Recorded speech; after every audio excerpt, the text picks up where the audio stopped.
आज के ज्ञान सरोवर में आप सभी का फिर से एक बार स्वागत है।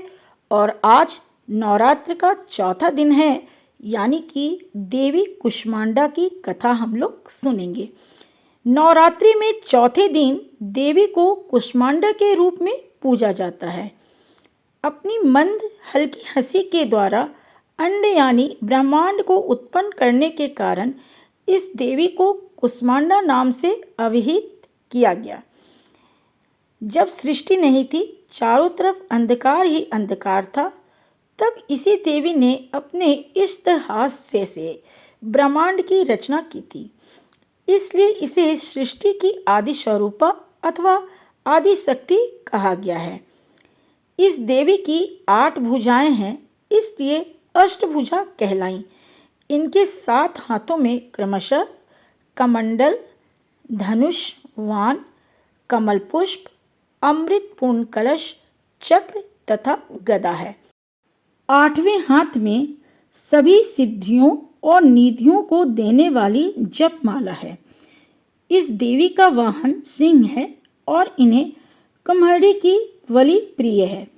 संस्कृति में कुम्हेरे को कुष्मांड कहते हैं, इसलिए इस देवी को कुष्मांडा कहते हैं।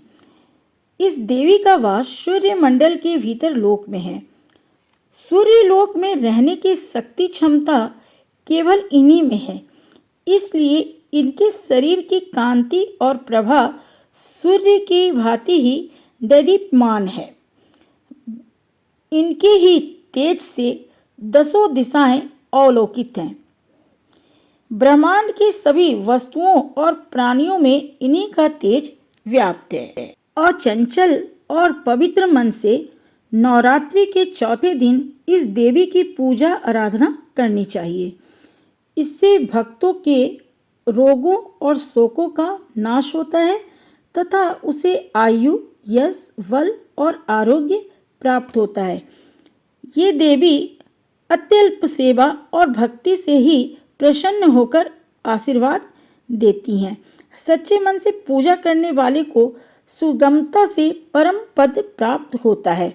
विधि विधान से पूजा करने पर भक्त को कम समय में ही कृपा का सूक्ष्म भाव अनुभव होने लगता है।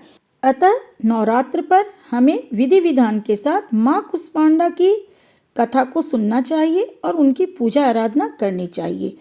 तो आज के ज्ञान सरोवर में हमने बहुत ही अच्छी कहानी सुनी माँ कुष्मांडा की।